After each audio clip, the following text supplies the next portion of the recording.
കഴിഞ്ഞ ദിവസമാണ് പിന്നെ ചെറുകോൽപ്പുഴ ഹിന്ദുമത സമ്മേളനം നടന്നത്.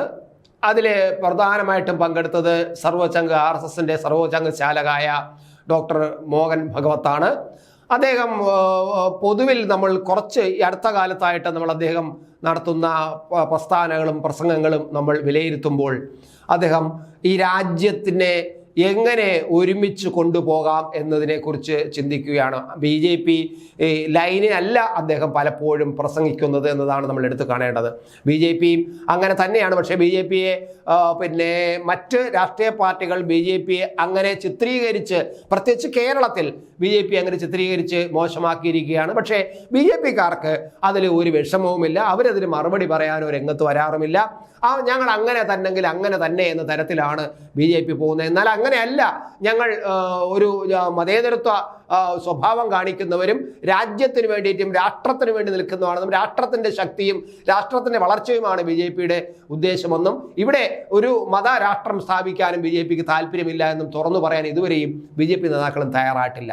എന്തായാലും മോഹൻ ഭാഗവത്ത് ഇപ്പോൾ പറഞ്ഞിരിക്കുന്നത് എല്ലാം, അതായത് ജാതിയോ മതമോ ഒന്നും നോക്കാതെ ഒരുമിച്ച് നിൽക്കണമെന്നും ആത്മനിർവൃതിയിൽ നിന്ന് ഉണർന്ന് സ്വന്തം, അതായത് ഒരു ആത്മവിസ്മൃതിയിലാണ് ഇപ്പോൾ പല ഹിന്ദുക്കളും എന്ന് പറയുന്നു.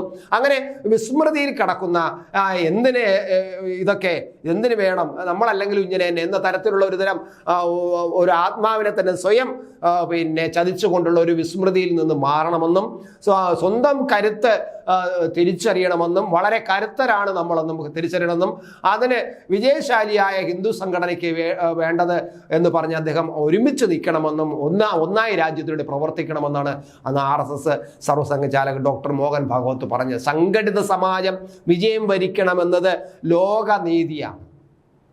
ധർമ്മമാണ് ഹിന്ദു സമാജത്തിൻ്റെ പ്രാണൻ.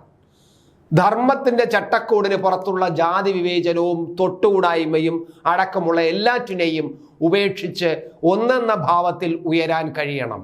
സർവ്വസംഘചാലക് ഇത്തരം കാര്യങ്ങളൊക്കെയാണെന്ന് യോഗത്തിൽ പറഞ്ഞത്. ചെറുകോൽപ്പുഴയിലെ ഹിന്ദുമത പരിഷത്തിന്റെ ഭാഗമായി നടന്ന ഹിന്ദു ഏകതാ സമ്മേളനം, അതാണ് അദ്ദേഹം ഉദ്ഘാടനം ചെയ്യാൻ കേരളത്തിലെത്തിയത്. എന്തായാലും അദ്ദേഹത്തിൻ്റെ അത് പറയാൻ വേണ്ടി അദ്ദേഹം ഒരു പിന്നെ രാമായണത്തിലൊരു കഥ എടുത്തു പറഞ്ഞു. ഹനുമാൻ ഒറ്റയ്ക്ക് സമുദ്രം കടന്ന് രാമന്റെ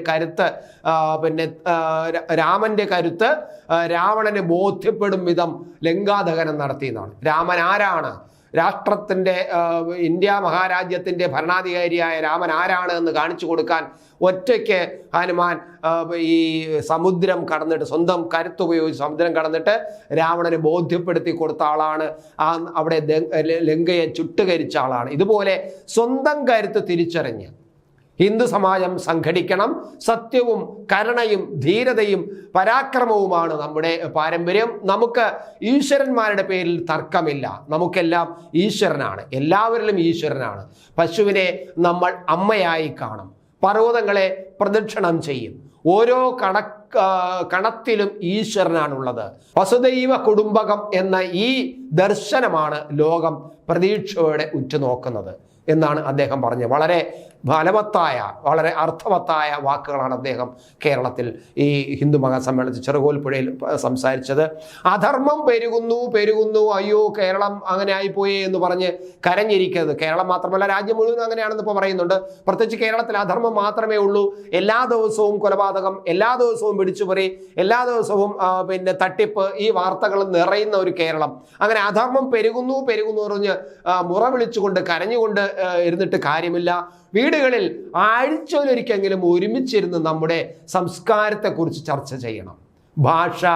ഭൂഷ, അതായത് ഭാഷയും വേഷവും ഭജനയും ഭോജനവും ഭവനം, ഭ്രമണം എന്ന് പറഞ്ഞാൽ അദ്ദേഹം ഉദ്ദേശിച്ചത് യാത്രകളാണ്.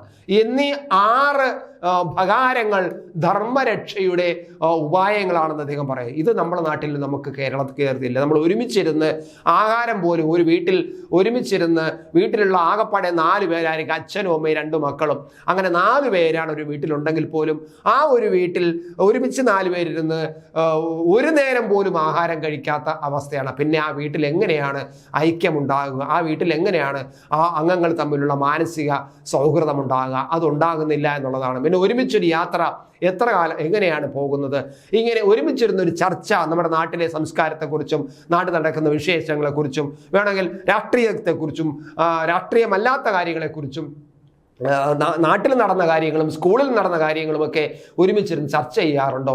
ഇങ്ങനെ ഇതുണ്ടെങ്കിൽ മാത്രമേ ഈ നാട് നന്നാകൂ എന്നതാണ് മോഹൻ ഭഗവത് കാതലായി പറഞ്ഞു വച്ചിരിക്കുന്നത്. എന്തായാലും പിന്നെ ഇത്തരം സ്നേഹ സംഭാഷണത്തിലൂടെ ചർച്ചയിലൂടെ സംസ്കാരത്തെ അടുത്ത തലമുറയിലേക്ക് പകരാൻ കഴിയണം. നമുക്ക് വേണ്ടി മാത്രമല്ല സമാജത്തിന് വേണ്ടിയും സമയം കണ്ടെത്തണം. എൻ്റെ വീട് എല്ലാവരുടെയും വീട് എന്ന ഭാവം വരണം. ജലം സംരക്ഷിച്ച് വൃക്ഷത്തെ നട്ട് പ്ലാസ്റ്റിക് ഉപേക്ഷിച്ച് പരിസ്ഥിതിയെ സംരക്ഷിക്കാനുള്ള പ്രവർത്തനത്തിന് തുടക്കം കുറിക്കണം. ഹിന്ദു സമാജത്തെ സംഘടിപ്പിക്കാനാണ് 100 വർഷമായി സംഘം പ്രവർത്തിക്കുന്നത്, RSS പ്രവർത്തിക്കുന്നത്. 113 വർഷമായി ഇതിനായി പ്രവർത്തിക്കുന്ന ഹിന്ദുമത പരിഷത്തിന്റെ വേദിയിൽ പങ്കെടുക്കുന്നത് അഭിമാനത്തോടെയാണ് എന്നും സർവ്വസായ ചങ്ങൽ പറഞ്ഞു. എന്തായാലും അദ്ദേഹത്തിന് ചില പ്രസംഗങ്ങൾ ഇപ്പോൾ രാഷ്ട്രം വളരെ ഉറ്റുനോക്കുന്നതാണ്. കാരണം അദ്ദേഹം ഒരു ഭരണകൂടത്തിൻ്റെ പ്രതിനിധിയെന്നോ ഭരണത്തെ നയിക്കുന്ന ഒരു പ്രസ്ഥാനത്തിൻ്റെ പ്രതിനിധി എന്നുള്ള അല്ല, രാജ്യത്ത് ജാതിക്കോ മതത്തിനോ ഒരു സ്ഥാനവും കൊടുക്കാതെ ഒരുമിച്ച് ഒറ്റക്കെട്ടായി മുന്നോട്ട് പോകണമെന്ന് പറയുന്നത് അത് തന്നെയാണ്. സംഘം എന്ന് പറയുന്നത്, സംഘടിക്കുക എന്ന് പറയുന്നത് അത് തന്നെയാണ് ഈ മോഹൻ ഭാഗവത് രാജ്യം ഉടനീളം പലപ്പോഴും പറഞ്ഞുകൊണ്ടിരിക്കുന്നത്. ഓരോ ജീവിതവും ഓരോ കഥകളാണ്, വേറിട്ട കഥകളുടെ ഒരു കൂട്ടായ്മ. വേണമെങ്കിൽ നമുക്കതിനെ ഒരു നോവലെന്ന് പേരിടാം. അതുപോലൊരു നോവലല്ലേ നിങ്ങളുടെ ജീവിതവും? എന്താ, ശരിയല്ലേ? നിങ്ങളുടെ അനുഭവങ്ങൾ, കഥകൾ എന്തുമായിക്കൊള്ളട്ടെ, അത് കേൾക്കാൻ DNA ന്യൂസിലൂടെ ഞാൻ എത്തുന്നു. കഥ പോലൊരു ജീവിതം, അതിനായി ഞാൻ നിങ്ങൾക്ക് വേണ്ടി കാത്തിരിക്കുന്നു. നമുക്ക് ഒന്നിച്ച് കാണാം, കുറേ കാര്യങ്ങൾ സംസാരിക്കാം, വേദനകൾ പങ്കിടാം. നിങ്ങളുടെ വിഷയങ്ങൾ, അനുഭവങ്ങൾ അത് ഞങ്ങളെ അറിയിക്കേണ്ട വിലാസം താഴെ കൊടുക്കുന്നു.